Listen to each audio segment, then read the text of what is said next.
Last week I was in Sicily and I took the legendary Fuji X10 and went to some great places, including this boat trip where we went right into some caves and I did my very best to look like a tourist.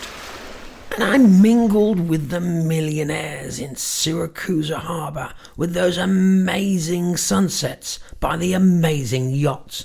And it didn't stop there because I hiked down a canyon to get to this amazing pool. And hey, you gotta have a swim if you're gonna go all the way down there, am I right? Sicily is amazing. I saw cool cars and got to know the locals. I had too many ice creams and way too many cannoli. I saw the architecture, I saw the countryside, and I saw the history, and I even saw a big mirror. And one day I even got to see the rain. But you're not interested in any of this, you just want to see the photos from the legendary X10, don't you? Well, okay, here's the gallery.